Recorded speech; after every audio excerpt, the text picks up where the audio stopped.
जय माता दी। हर हर महादेव। जय माँ काली। आशा करती हूँ आप सब लोग अच्छे होंगे। जैसे कि सभी को पता है, महाशिवरात्रि का महान पर्व, पावन पर्व आने ही वाला है। और कई मेरी ऐसी बहनें, मेरे ऐसे भाई होंगे जो पूजा पाठ तो करना चाहते हैं, लेकिन वहीं पर आकर के गाड़ी रुक जाती है कि विधि विधान किस प्रकार से किया जाए।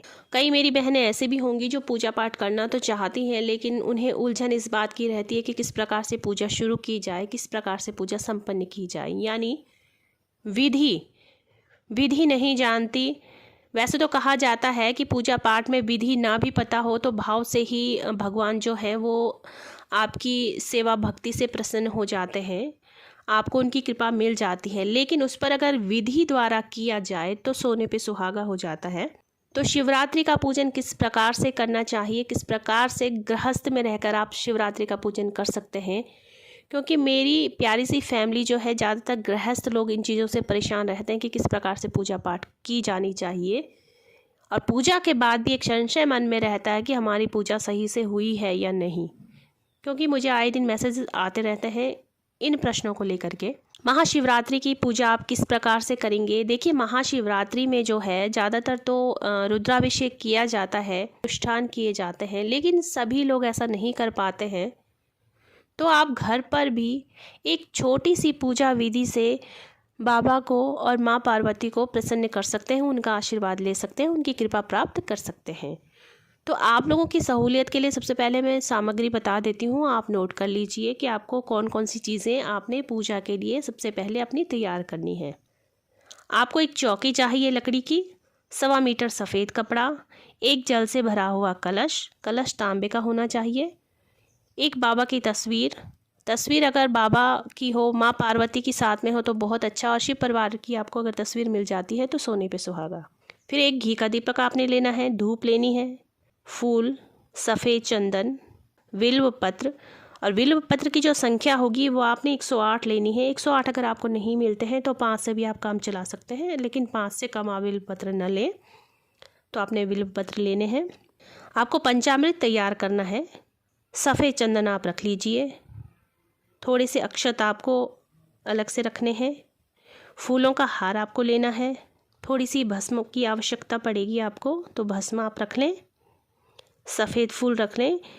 बाकी आप जो जो बाबा को प्रसाद में चढ़ाना चाहते हैं, जैसे कि भांग है, धतूरा है, शहद है, काले तिल आप अवश्य रखें, और कुछ मिठाई आप भोग के लिए रख लें।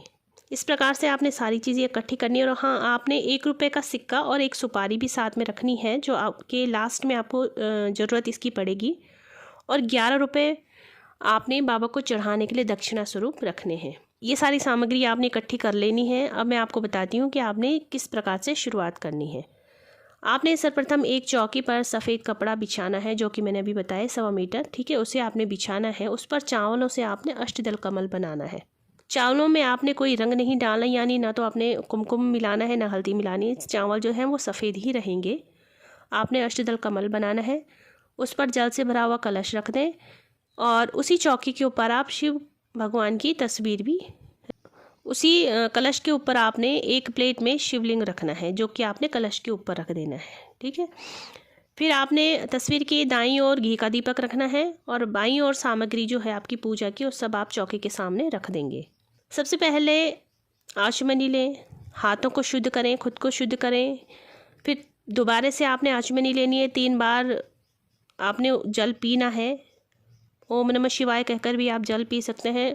वैसे आचमनी का मंत्र होता है, लेकिन मंत्र आपको नहीं आता है तो आप ओम नमः शिवाय कहकर भी जल आप 3 बार पी सकते हैं, या फिर आप गायत्री मंत्र बोलकर भी आप जल को पी सकते हैं। उसके बाद आप फिर से अपने हाथ शुद्ध कर लेंगे। जब आप ये प्रक्रिया कर लेंगे, उसके बाद आपने दीपक प्रज्वलित करना है, धूप जलानी है।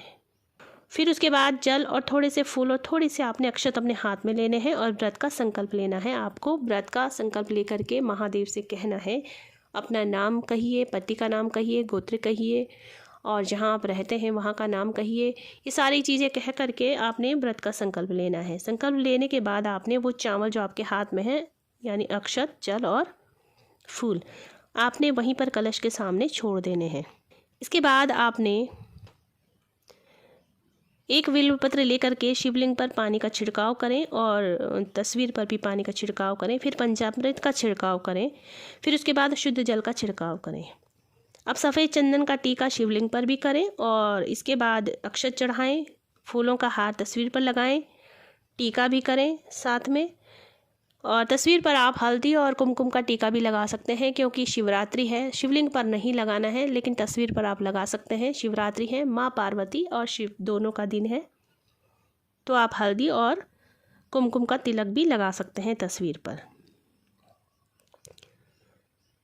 इसके बाद आपने शिवलिंग पर भस्म का टीका लगाना है और बाबा को इत्र भी अर्पित करें, बाबा को जनेऊ चढ़ाएं, मौली वस्त्र के रूप में शिवलिंग को अर्पित करें और उसके बाद 108 बिल्व पत्र भगवान के शिवलिंग, इसके बाद 108 बिल्व पत्र को शिवलिंग पर स्पर्श करा करके चौकी पर ही रख दें। या फिर आपको 108 बिल्व पत्र नहीं मिले हैं तो जो 5 बिल्व पत्र आपके पास हैं उनको ही आप शिवलिंग पर अर्पित कर दें।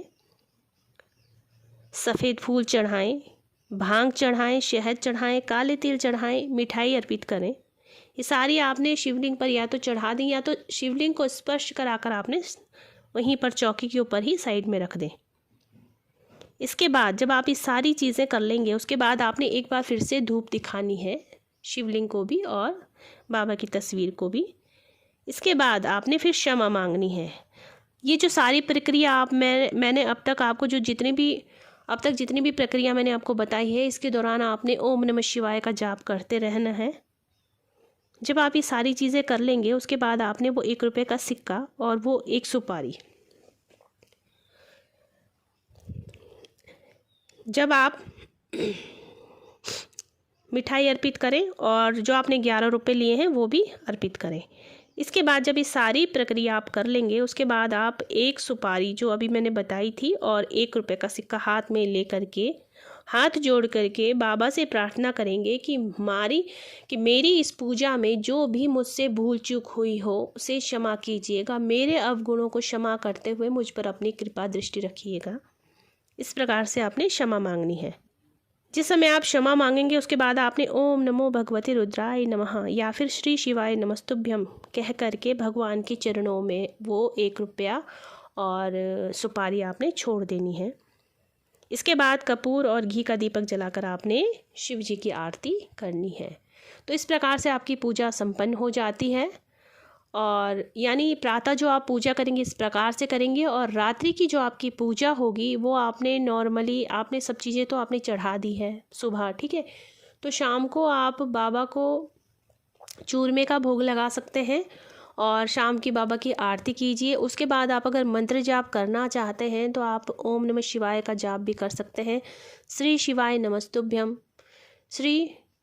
या फिर श्री शिवाय नमस्तुभ्यम का जाप भी आप कर सकते हैं या फिर आप महामृत्युंजय जाप कर सकते हैं। जो भी आपने मंत्र पहले किया हो आप उसी मंत्र को दोहरा सकते हैं।